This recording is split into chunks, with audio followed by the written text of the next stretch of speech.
He purchased a woman in bondage just to look after his little girl who had no mother. But when he found out what she was secretly doing each night, it turned his whole world upside down. Back in 1853 America, during the peak of pre-Civil War wealth in the South, well-to-do men from elite families dealt with their home needs by buying enslaved people, like they were buying chairs or tables, for plantation owners and rich business folks. Getting a nanny from among the enslaved was a straightforward and handy choice. Colonel William Harrison Beaumont was frantic for help with his 3-year-old daughter after his wife passed away, giving birth to their second child. He ended up buying Catherine, a 25-year-old enslaved woman, thinking she'd simply keep the child fed and tidy. But Catherine held back secrets that went way beyond her everyday tasks. What started out as a pure business arrangement grew into something unexpected for both of them when William caught on that Catherine was teaching his daughter something illegal every single night, something that could land them both in huge trouble. Exposed a spirit in her so remarkable that it forced the colonel to rethink all his long-held ideas as the details of Catherine's background emerged, showing she wasn't your average enslaved person, but a woman with learning that matched his own. The uproar that erupted rattled the foundations of Charleston society. The romance that sparked between them challenged not just the rules of polite society, but the actual laws of the time. What unfolded when a man of power realized he'd bought not just a helper but a hidden educator will reveal how genuine love can grow in the toughest spots and change lives for good. Let me know which city you're tuning in from, and get ready to see how one everyday choice can reshape a whole family's future. Before we dive deeper into this eye-opening tale, make sure to hit subscribe on the channel and drop a comment with the city you're listening from. Let's build our group stronger so these important stories stay alive. Thanks a lot, and let's keep going. The Charleston slave market in South Carolina was humming with activity on that muggy morning in September 1853, when Colonel William Harrison Beaumont stepped down from his carriage, driven by a clear purpose and weighed down by sorrow. At 34 years old, he'd become a widower just 4 months back when his dear wife Elizabeth passed from issues after delivering their second child, who sadly didn't make it either. William scanned the market with a blend of revulsion and acceptance.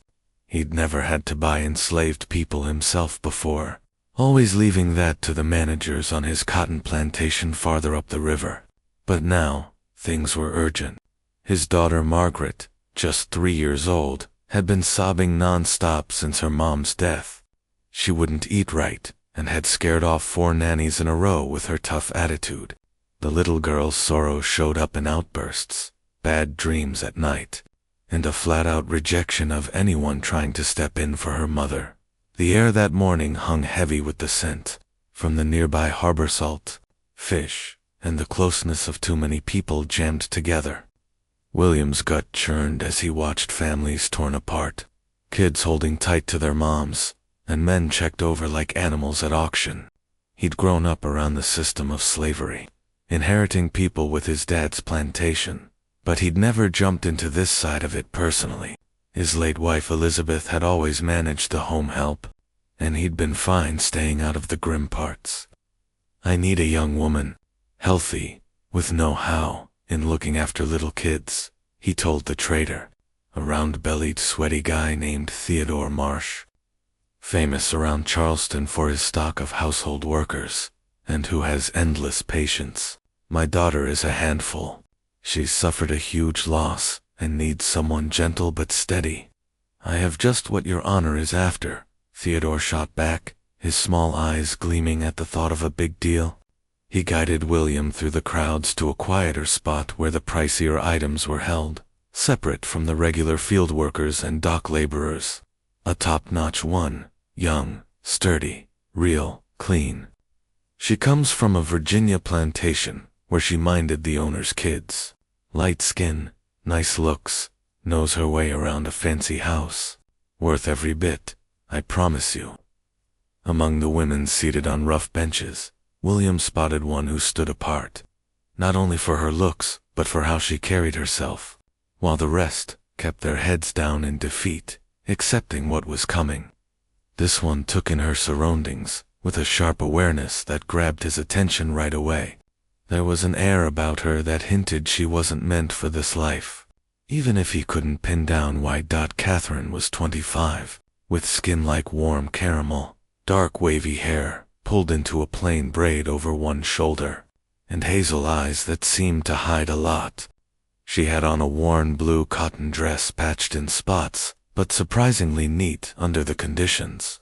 Her hands, as William noted, looked soft and tended to, not rough from field work or tough chores. Her nails were short and tidy. When she moved, it was smooth in a way that pointed to some training in manners. "This is Catherine," Theodore announced, using his well-rehearsed sales talk after dealing in hundreds of people. 25 years old, fit as can be, no bad habits, great with kids, follows orders well. She learned in a solid Virginia home, knows all the right ways, can cook too if you want, but kids are her strong suit. The folks who had her hit rough times and had to sell their home goods. Their tough break is your good luck, Colonel. William stepped closer, and Catherine lifted her gaze to his. For a second, it felt like she could see straight into him, beyond his nice outfit and standing, to the hurt and urgency he was hiding. There was a richness in her look that threw him off, a smarts that didn't seem to fit her spot. "You've got experience with young kids?" he asked her straight out, skipping the usual by talking to her, instead of just the trader. "Yes, sir," Catherine answered in a quiet but solid voice with an accent that sounded polished, though he couldn't place it. It wasn't the heavy drawl of field workers, or the fake fancy talk somehow staff used to copy their bosses. "I've looked after lots of children over time, from babies up to their first school years." William picked up on how she worded it, not just saying yes, but adding details about the ages she'd handled. Most in her place would have stuck to a simple answer. "Tricky kids," he pushed on.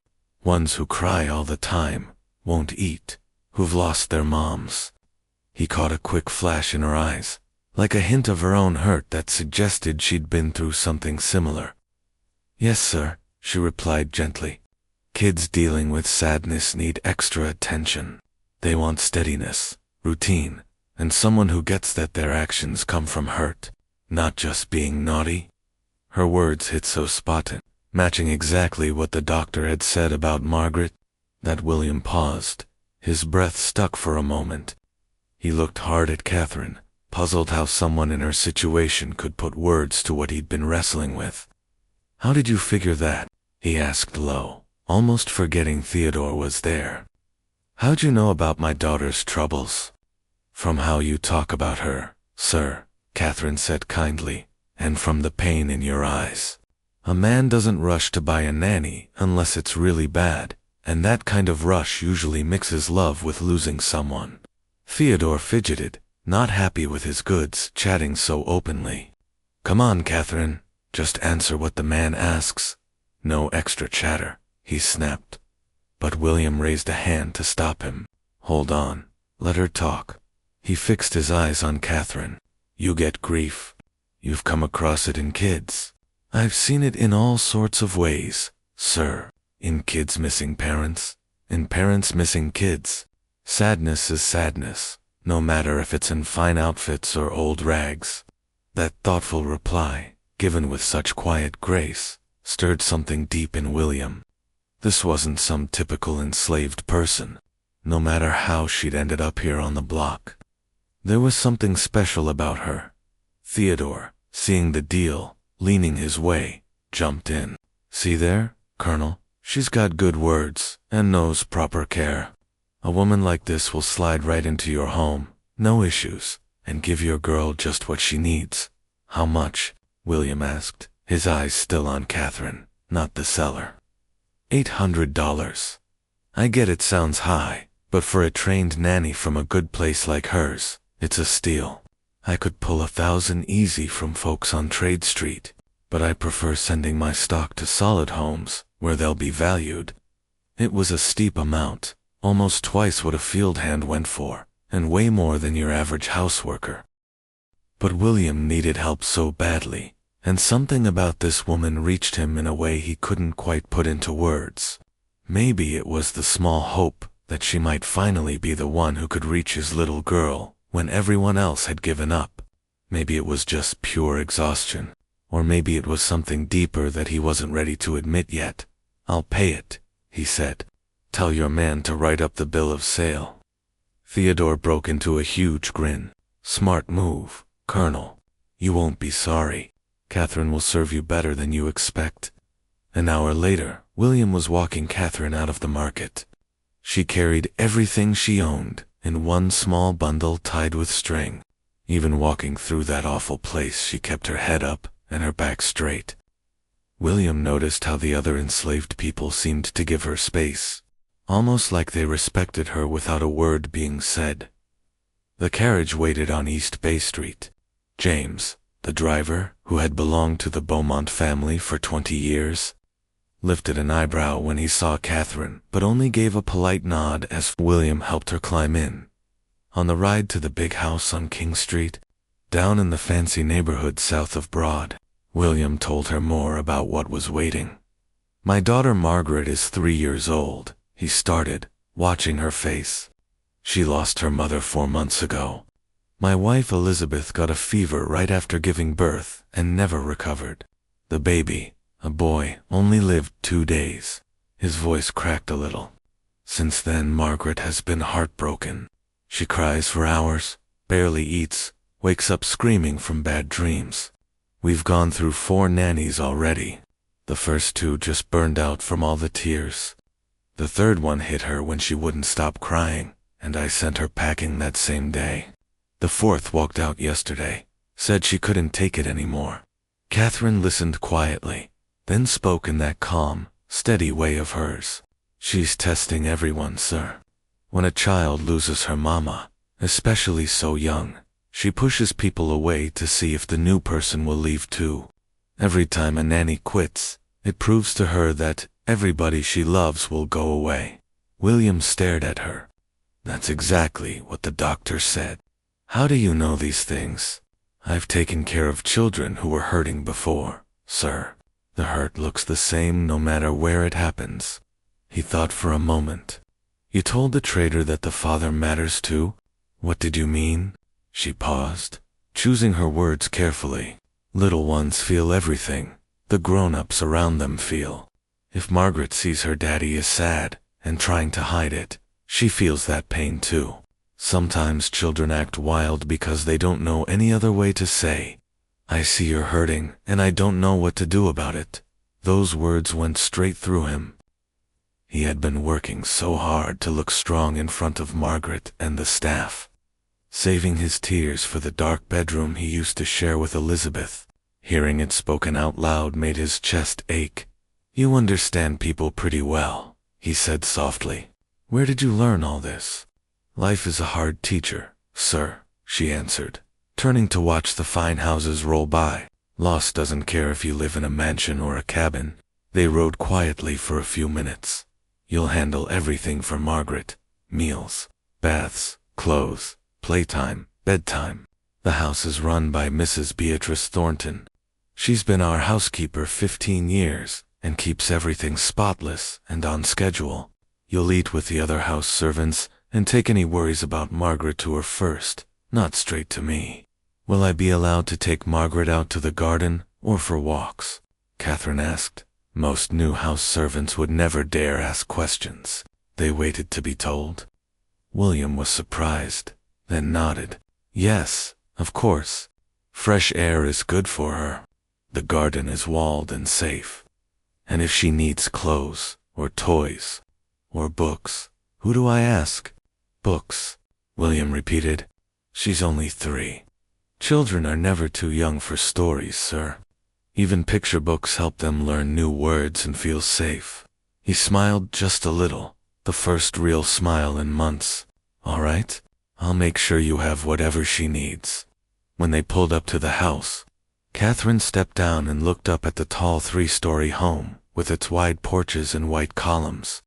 Most people in her place would have gasped at the sight, but she just studied it calmly, like she was already figuring out how everything worked. Mrs. Beatrice Thornton was waiting in the front hall, tall and straight, gray hair pulled back tight, blue eyes sharp as knives. She looked Catherine over from head to toe with clear doubt. "This is Catherine," William said.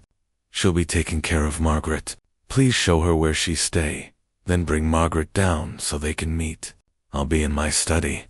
"Yes, sir," Mrs. Thornton answered crisply. She turned to Catherine. "Come with me." As William headed upstairs, he heard the housekeeper's voice echoing behind him. "We keep a proper house here. Clean, on time, and obedient, always. The Colonel is a fair master, but he won't put up with laziness or backtalk. Understood?" "Yes, ma'am," Catherine replied. Polite, but not scared. William found himself hoping Mrs. Thornton's strict ways wouldn't crush the quiet strength he had already seen in Catherine. Her little room was at the back of the second floor, right beside Margaret's nursery. It was small, but nicer than most servants got. A narrow bed with a quilt, a chest of drawers, a washstand with pitcher and bowl, and one chair by the window. From that window you could see the rose garden and the huge old oak tree out back. "This is yours," Mrs. Thornton said. "Keep it tidy. Inspection every Saturday morning. Breakfast at 6, dinner at noon, supper at 6, down in the servants' hall. Miss Margaret eats in the nursery, and you make sure she actually eats. Bath every night before bed. Questions?" "Could you tell me Miss Margaret's usual schedule?" Catherine asked. "When does she wake up? When does she nap? What does she like to eat or play with?" The older woman's face softened just a bit. "She's up early, around 6. Used to nap after lunch, but lately she fights it and cries herself out by mid. Picks at her food, hates most vegetables.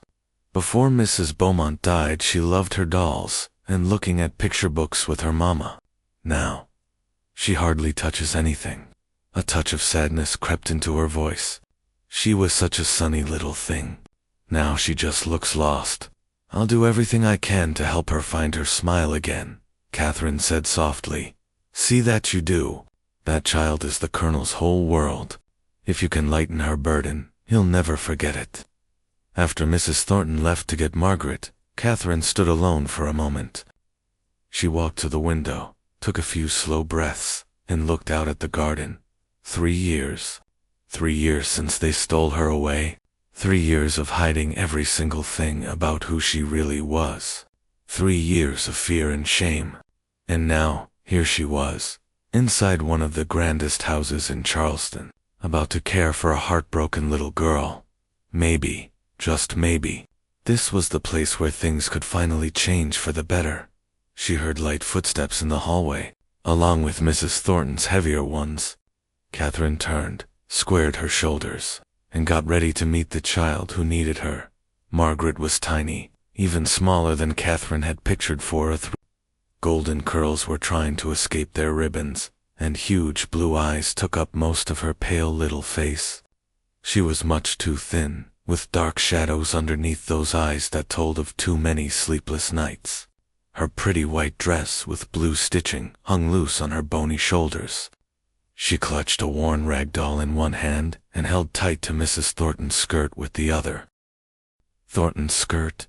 Miss Margaret, this is Catherine," Mrs. Thornton said, her tone softer than it had ever been with Catherine.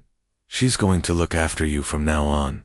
Margaret peeked out from behind the skirt with big, wary eyes. Her little mouth quivered, ready to let the tears loose at any second. Catherine didn't rush forward. Instead, she lowered herself slowly until she was sitting on her heels, right at the child's height, hands resting calmly on her knees.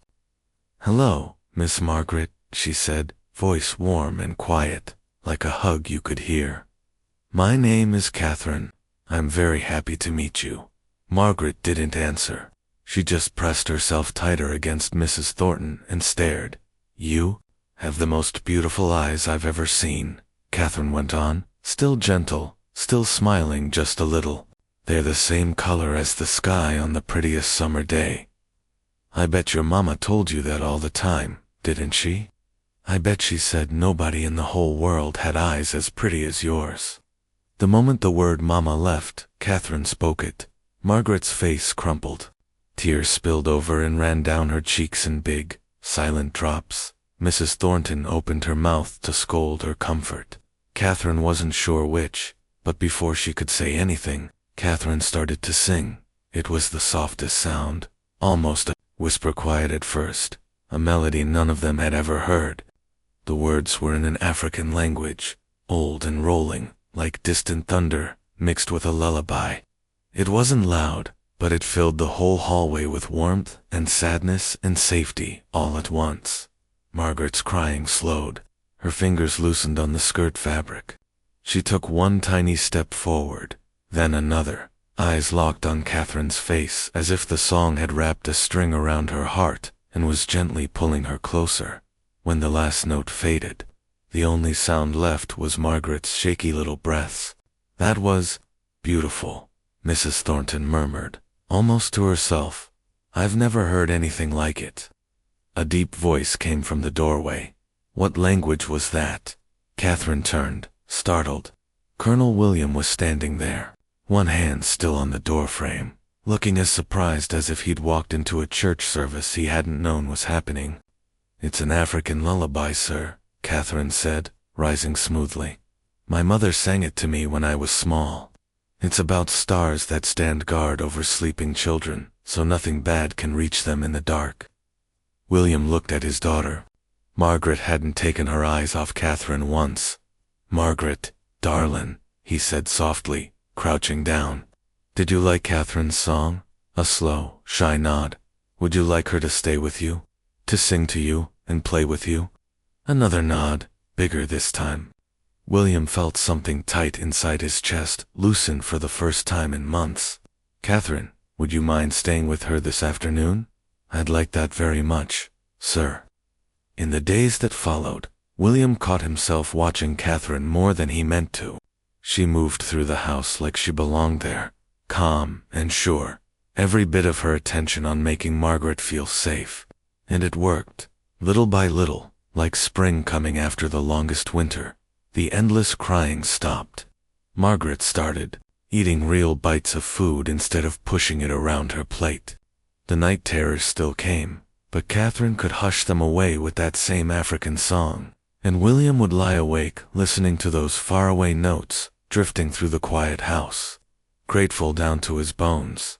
Then came the smiles, tiny, at first, then real laughs that rang like bells he thought he'd never hear again. One morning Margaret giggled at something Catherine whispered over oatmeal. Another day she tugged Catherine out to the garden to name every flower.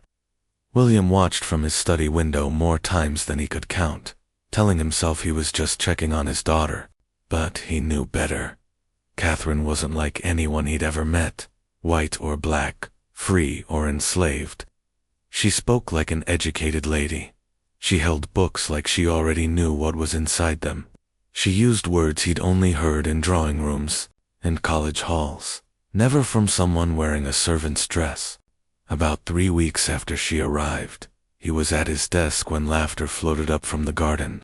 He went to the window and saw them under the big oak, spread out on a quilt, making clover chain crowns.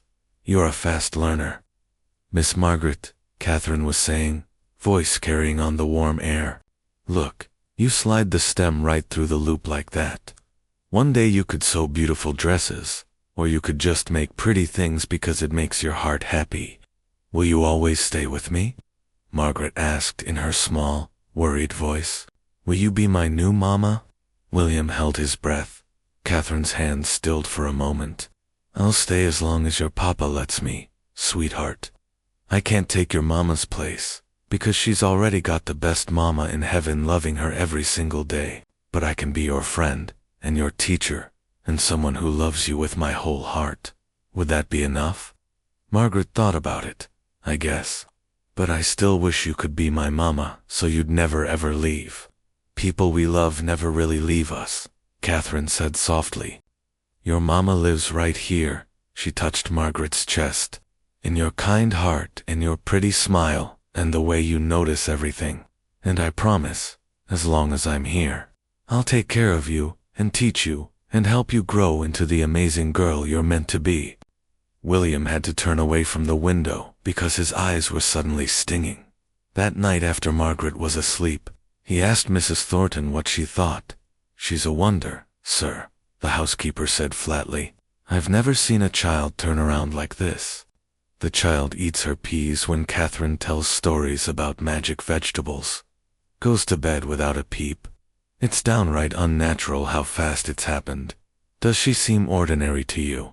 William pressed. Mrs. Thornton gave him a long look. "No, sir. She talks better than half the ladies I've served tea to, and she's got a kind of quiet pride I don't see in house girls. But she works hard and keeps her place, so I'm not complaining." A few nights later, William stayed up late working on plantation ledgers. The house was dark and still when he remembered he needed a book from the third-floor library. On his way up the stairs he heard a low, steady voice coming from Margaret's room. He stopped, heart suddenly pounding. It was Catherine, speaking slow and clear, the way a schoolteacher does. "This is the letter A, Miss Margaret. It says ah, like in apple, or I, like in able. And this one is B. It says B, like in ball, or baby, or book." William stood frozen on the landing. Catherine, an enslaved woman, was teaching his 3-year-old daughter to read, something against the law, something that could get them both sold or whipped or worse. And in that moment, every question he'd been carrying for weeks crashed into one single, earth-shaking truth. The woman he had bought to be a nanny wasn't a nanny at all. She was a teacher in hiding, and she was risking everything to give his little girl the one thing no one was ever supposed to give her, an education and a future. William eased the open door, just enough to see inside without making a sound. Catherine sat on the edge of Margaret's little bed, the child curled trustingly against her side. Between them lay a simple hornbook primer, the same one Elizabeth used to use. Catherine's finger moved slowly under each letter while Margaret watched, wide-eyed and quiet for once. "This is the letter A," Catherine whispered. "It says ah, like apple, or I like able. And this is B, ba, like baby or ball." Teaching an enslaved person to read was against the law everywhere in the South. Doing it inside a white man's house could bring fines, jail, even lashes. But the real shock wasn't the lit, was how easily Catherine read. She wasn't guessing or pretending. She handled that book like someone who had spent years in a schoolroom. William stood there in the shadows for a good 10 minutes, heart thumping, watching his daughter trace the letters with one tiny finger while Catherine praised her in that soft, patient voice. Then he backed away without a sound and returned to his study. He shut the door, sat down hard in his chair, and stared at the wall. He knew what he was supposed to do: march in, take the book, and either whip her himself or call the patrol. That's what any respectable Charleston gentleman would do. Instead, he just sat there, hands shaking, feeling something closer to wonder than anger. All night he didn't sleep. He kept turning the pieces over in his mind, the way she spoke, the words she used, the way she walked into a room like she owned the ground under her feet. None of it added up to the story the trader had sold him. By sunrise, he had made up his mind. He would hear the truth straight from her lips before he decided anything. He waited until Margaret was down for her afternoon nap. He told Mrs. Thornton he was not to be disturbed, then sent for Catherine. She stepped into the study calm, as always, hands folded in front of her, back straight. Only the slight tightness around her eyes told him she knew something big was coming. "Catherine," he started, keeping his voice even, "I need honest answers. No more, no less." "Yes, sir." "Where were you born?" "Baltimore, Maryland, sir." "On a plantation?" "No, sir. In the city." "Your parents' names?" "My mother was Sarah Mitchell. My father was James Mitchell." "Were they enslaved?" She paused just long enough for him to notice. "No, sir. They were free people of color. The air left William's lungs like he'd been punched. You're telling me you were born free? Yes, sir. Then how in God's name are you standing here wearing a servant's dress in my house? I was kidnapped, sir. 3 years ago. He sat back, head spinning. Tell me. My parents both passed by the time I was 22. I lived alone in the house my father left me. One night in August, 2 men broke in. They claimed my father owed them gambling debts, lies, all of it. They beat me, tore up my freedom papers in front of me, set fire to the house with everything in it, and dragged me south. By morning I was in chains on a coffle headed for Richmond. Since then I've been sold 4 times. Charleston was the 5th. William swallowed hard. Can you prove any of this? Everything that proved it burned with the house, sir. The men who took me had forged bills of sale ready before they ever kicked in my door. My word against theirs, and we both know whose word counts in a courtroom. He rubbed a hand over his face. Last night I saw you teaching Margaret to read. Her shoulders straightened, but she didn't flinch. Yes, sir. Do you understand what happens to both of us if anyone finds out? I do, sir. And you still did it? She's bright, Colonel. Bright and hurting. Keeping her mind asleep when it wants to wake up seemed crueler than the risk. William looked at her for a long, quiet moment. All the pieces finally fit. The speech, the manners, the French phrases, the way she held a book like an old friend. She wasn't pretending to be refined. She was refined. She had been born to it, raised in it, and then had it stolen from her. Catherine, he said slowly, if you are truly free, then I didn't buy a slave. I bought a free woman under false papers. That is correct, sir. Why didn't you tell me the first day? Would you have believed a colored woman straight off the auction block with no papers, sir? Mr. Marsh had documents that looked perfect. I had nothing but my story. She was right, and they both knew it. I need time, he said. This is bigger than I can be settled in one conversation. I understand. But tonight, after Margaret is asleep, come back here. I want the whole story, every single thing that happened to you from the day you were born until the day you walked into my house. Will you do that? Yes, sir. If you want to hear it, I'll tell you everything. She left as quietly as she'd come. William sat alone, staring into the cold fireplace, feeling the ground shift under everything he thought he knew. That night the house was dark and still. Margaret had been asleep for hours. A soft knock came at the study door. Catherine stepped in, closed it behind her, and took the chair he pointed to, one of 2 he'd set in front of the fire he'd built against the October chill. Start at the beginning, he said. Leave nothing out. Catherine folded her hands in her lap, took a slow breath, and began. My father, James Mitchell, was born enslaved on a tobacco farm in southern Maryland. When he was 25, his master died and freed several people in the will, including my father. Papa was already a skilled carpenter. Once he was free, he moved to Baltimore, set up a shop, and built a good name for honest work and beautiful furniture. My mother, Sarah, was born free. Her parents had bought their freedom years earlier. She was one of the finest seamstresses in the city. They met at church, married, and I came along in 1828. They named me Catherine after my grandmother. Papa was determined. I would never be ignorant, the way slavery had forced him to be. He hired a tutor, an old Quaker woman, when I was 5. By 10, I was reading novels in English and French, working algebra, studying history and geography. Papa said knowledge was the only thing no one could ever steal from me. Her voice softened with memory, but there was pain behind it too. Mama died of consumption when I was 20. Papa never got over losing her. 2 years later, in 1850, a wall collapsed on a building site and killed him. He left me the little house on Dallas Street, his tools, and enough money to live carefully. I earned my keep taking in fine, sewing and teaching, reading and writing to children in the free colored community.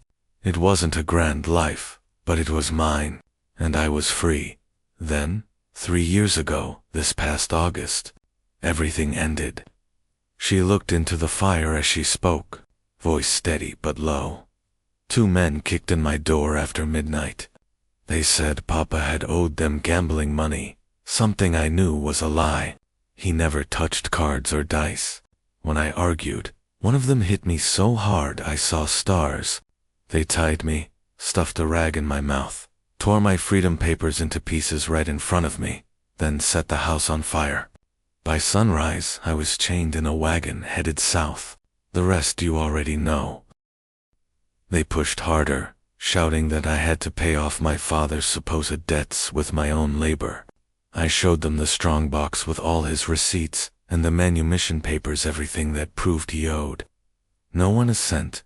That was when they turned mean. One of them struck me across the face. The other pinned my arms. They tore every document to shreds right in front of me, stuffed the pieces in the stove, and set the house on fire. My mother's Bible, my father's tools, the quilt she made for my crate of everything went up in flames.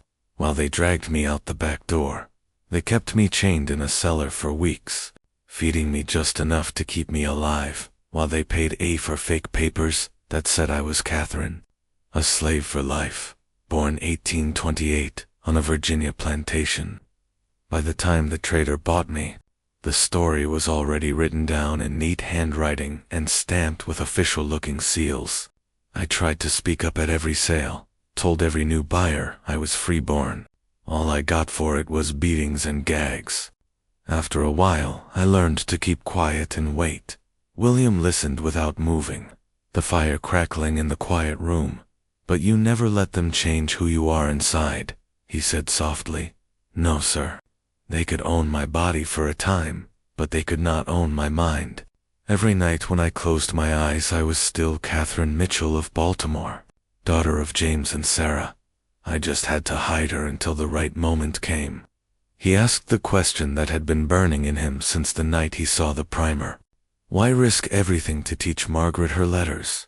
Catherine's answer came without hesitation. Because a mind that learns how to learn can never be fully enslaved again. I know how fast the world can turn upside down. One house fire, one lie, and everything is gone. I wanted Margaret to have something no one could ever take from her. And she looked down at her hands, then back up at him. And because for those few minutes each night, while I taught her, I wasn't a slave. I was a teacher again. I was myself again. It was the only time I felt truly alive these past 3 years. William stood and walked to the window, staring out at the moonlit garden while he wrestled with everything he'd just heard. After a long silence, he turned back to her. "Catherine, I'm going to look into your story. I'll write letters, hire people in Baltimore, dig up whatever records still exist. If even half of what you've told me is true, and I believe all of it, then I have no right to keep you. If you were born free, you will be free again. You have my word." Tears welled in her eyes, the first he had ever seen from her. "Do you truly mean that, sir?" "With everything I am." She whispered a shaky thank you, pressing a hand to her mouth. "In the meantime," he went on, "you keep looking after Margaret, and you keep teaching her. Just be careful. If anyone asks, you're only showing her pictures. Understood?" "Yes, sir." He hesitated, then asked the question that scared him most. "Once you're free, where will you go?" "I honestly don't know. Baltimore is only ghosts now. I have no family left, no house. I suppose I'll find work sewing or teaching wherever colored children are allowed to learn." "And Margaret?" he asked quietly. Pain flashed across her face. "I already love her like she's my own. Leaving her will break my heart, but I can't ask you to keep a free colored woman in your home. Think of the talk, the damage to Margaret's future." "Let me worry about the talk," he cut in, sharper than he meant to. "All I know is my little girl has smiled again because of you. Losing you now would hurt her worse than losing her mother did." Catherine looked at him for a long, searching moment, then simply nodded. "Good night, sir." Over the next 6 weeks, William turned his study into a war room of letters and documents. He wrote to courthouse clerks in Baltimore, to pastors of colored churches, to the Carpenters Guild. He paid a discreet investigator to knock on doors and dig through dusty ledgers. Piece by piece, the truth came back to him. James Mitchell, freed in 1825, respected master carpenter. Married Sarah Washington, freeborn seamstress. Daughter Catherine, born 1828. House on Dallas Street, burned August 1850. Young woman matching Catherine's description vanished the same night, presumed dead in the fire. Every record confirmed her story. William took the evidence to the one Charleston lawyer he trusted to keep his mouth shut. "It'll take time," the man warned. "We'll have to file in Maryland, gather sworn statements, prove the Virginia papers are forgeries. Could be 6 months, could be a year, and it won't be cheap." "Do it," William said. "Spare no expense." While lawyers worked, life in the big house on King Street went on. Only now, it felt different. Margaret bloomed. She named every bird in the garden, counted to 20 in English and 10 in French, and read her first full sentence. The cat sat on the mat, just after Christmas, clapping her hands with delight while Catherine hugged her tight. William found excuses to be near them. He'd linger in the nursery doorway while Catherine gave picture book lessons, listening to her explain why leaves turn colors or how ships find their way across the ocean. Soon the conversation stretched long after Margaret fell asleep in his lap. Talk of books, ideas, right and wrong, the way the world was and the way it ought to be. The more he learned about Catherine's mind, the deeper he fell. By spring 1854, the final papers arrived from Maryland. Catherine Mitchell, born freeborn citizen, fraudulently enslaved, was declared legally free with all the rights that went with it. William arranged everything quietly. On a bright March morning, he, Catherine, Mrs. Thornton, and the lawyer met the judge in a side room of the Charleston courthouse. When the gavel fell and the clerk handed Catherine her new freedom papers, she stood very still for a moment, staring at the document as though expecting it to vanish. Then she looked up at William, eyes shining with tears she refused to let fall in public. Outside on the courthouse steps, with the sun warm on their faces and the bells of St. Michael's ringing in the distance, Catherine took one deep breath of free air. She was no longer anyone's property. She was Catherine Mitchell again, truly, legally, forever. That evening, in the quiet of his study, William asked Catherine to join him. She arrived wearing a plain but neat dress that Mrs. Thornton had given her, holding her freedom papers so tightly it seemed she thought they might vanish if she loosened her grip. "How does it feel?" he asked, his voice gentle. She took a breath, eyes searching the room before settling on him, like waking up from a nightmare I've had for 3 years. But now that I'm awake, I don't know where to go or what comes next. He leaned forward, hands clasped on his desk. "You could stay, Catherine. Not as a slave, never. That, but as Margaret's governess. I'd pay you a fair wage, give you a proper room, treat you with the respect you deserve. You could keep teaching, Margaret, live here safely." Her brow furrowed. "Why would you offer that? You know what people would say about a free-colored woman working in your home. The gossip, the judgment, it could ruin you. Because Margaret needs you." He paused, then let the truth spill out. "And because I can't imagine this house without you in it. You've become more to me than I know how to say. The thought of you leaving tears me apart." Catherine looked at him for a long, quiet moment, her hazel eyes steady. "William," she said, his name sounding new and fragile on her lips. "I have to be honest, too. I feel something for you that's bigger than gratitude. My heart races when you're near. I listen for your voice in every room. I think about you all the time. But we both know what this world would do to us. Even if I stayed as your employee, people would talk. And if we ever let these feelings become more, the consequences would be worse than talk." "I know," he said, voice rough with everything he'd been carrying. I've thought about it every day for months. But I love you, Catherine, completely. And I think you love me too. I do, she whispered, almost too soft to hear. Heaven help me, I do. Then why can't we make that enough? Why can't we decide that our happiness matters more than what Charleston thinks? She shook her head, tears glinting in her eyes. It's not just us, William. It's Margaret. If you marry a colored woman, her life in this city will be over before it starts. No invitations, no friends, no future in the society she's supposed to join. She'd pay for our choice every day. He stood, pacing to the window, then turned back to her. Where she could grow up learning that love and fairness matter more than other people's hate. She'd see her father value a person's heart over their skin. She'd be stronger for it, not weaker. You're asking me to be brave enough to say yes to you, she said, voice trembling. But are you ready for what it'll cost? Your friends will turn their backs. Your business will dry up. You'll lose everything you've built. I'd rather lose it all with you than keep it without you. She closed her eyes, tears spilling down her cheeks.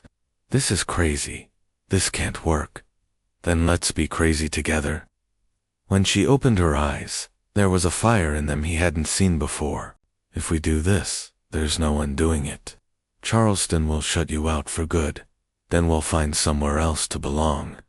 There are places up North Philadelphia, maybe where people like us could live without looking over our shoulders. We could give Margaret a life free from all this poison. You'd walk away from your plantation, your family's legacy. I'd walk away from anything for you and Margaret. You're my family now. Catherine stood, stepping closer until she was only a breath away. She reached up, her hand soft against his cheek. Then yes, she said, voice steady despite the tears. I'll marry you. Not because it's safe or sensible, but because I love you, and I don't want to live in a world where we let fear win. He pulled her close, and when their lips met, the walls of the world seemed to fall away. For the first time, they weren't a colonel and a freed woman, they were just William and Catherine, choosing each other. 3 months later, in June 1854, they married in a quiet ceremony at a friend's home, with an abolitionist preacher reading the vows. Margaret, now 4, bounced with joy, calling Catherine Mama without a second thought. Mrs. Thornton stood by them, her stern face soft with pride, having come to see Catherine as family. Charleston's reaction was as ugly as they'd expected. Old friends crossed the street to avoid William. Business deals vanished overnight. Invitations stopped coming, and his name was scratched from every club list. Newspaper editorials called him a disgrace. Preachers thundered about the sin of mixing races. Anonymous letters arrived, some with threats scrawled in jagged handwriting, but there were bright spots too. A handful of families with quiet abolitionist leanings sent kind notes.